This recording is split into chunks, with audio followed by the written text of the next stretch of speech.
আজ বসে আছি কোথায় জানেন? মার্কেটের পিছনে। মার্কেট করা হয়ে গেছে, মার্কেট বলে ভুলবে, বাজার করতে আসছিলাম, মুরগি কিনতে আসছিলাম।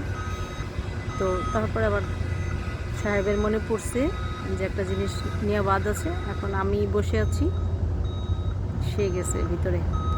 এই যে দেখেন, এটা হলো জাস্ট মার্কেটের পিছন সাইডটা, ঠিক আছে?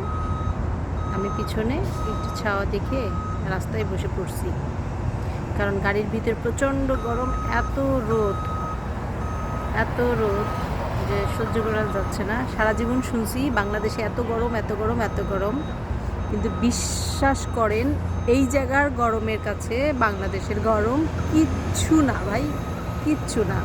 অ্যাটলিস্ট আমাদের বাংলাদেশের গরমে হাঁটলে এক ধরনের একটু মানে শান্তি, কি জানেন, যে বার্নটা হয় বাট একটু কম হয়, কিন্তু এই জায়গার রোদে কী পরিমাণ যে বার্ন হয় এটা আসলে আমি জানি, এখানে হয়তো যারা থাকে তারা জানে, বাট মানে খুবই অবস্থা খারাপ, খুবই অবস্থা খারাপ, খুব কষ্ট লাগতেছে সিরিয়াসলি।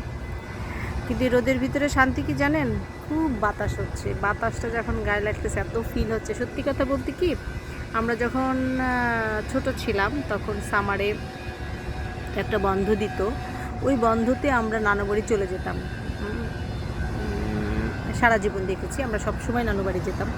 তো ওই নানু বাড়িতে আমাদের নানা বাড়িতে দুইটা উঠান ছিল, একটা ভিতর বাড়ি, একটা বাহির বাড়ি। তো বাহির বাড়ির উঠানে আপনার এত সুন্দর বাতাস, এত সুন্দর বাতাস মানে হতো, কারণ হলো যে বাইরের যে উঠান ছিল ওইটার চারিদিকে বাগান ছিল এবং গাছ ছিল আর কি, এবং গাছের পরেই হলো খোলা মাঠ, একদম বিশাল বড় খোলা মাঠ, যার কারণে ওই জায়গাটা বসে আসলে অন্যরকম মজা। আর যখন আমরা আসলে ছোটো ছিলাম নানাবাড়ি যেতাম, ওই সময় তো নানাবাড়িতে প্রচুর লোক ছিল, আমরা যেতাম, আমার মামারা ছিল, খালা ছিল, এবং আশেপাশের তাদের চাচাতো ভাই বোন দিয়ে মোটামুটি একটা মানে বড় প্রতিদিনই একটা আসর জমতো। সেটা সকালের একটা, দুপুরের একটা, আবার ঠিক বিকালের আগে একটা, মানে এই তিনটা প্রতিদিন একদম মাস্ট হবেই হবে। আর আমরা যখন যেতাম ওই সময়টাতে আসলে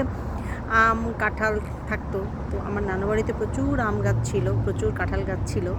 তো দেখা যেত আম খাওয়া, কাঁঠাল খাওয়া। আবার একটু দূরেই এটাকে আসলে কি বলা যায়, জঙ্গলের মতোই ছিল। তো জঙ্গলের ভিতরে অনেক ধরনের ফলের গাছ ছিল, যেমন গাব, তারপরে একটা ছিল আমঝুম, ওগুলো ওই যে নিয়ে আসতো মামারা, যে নিয়ে আসতো, খেতাম, খুব মজা ছিল। তো এই জায়গাটা বসে এই সুন্দর বাতাস হচ্ছে, তো এই বাতাসটা গায়ে লাগাচ্ছি, আর নানু বাড়ির কথাটা খুব মনে পড়তেছে,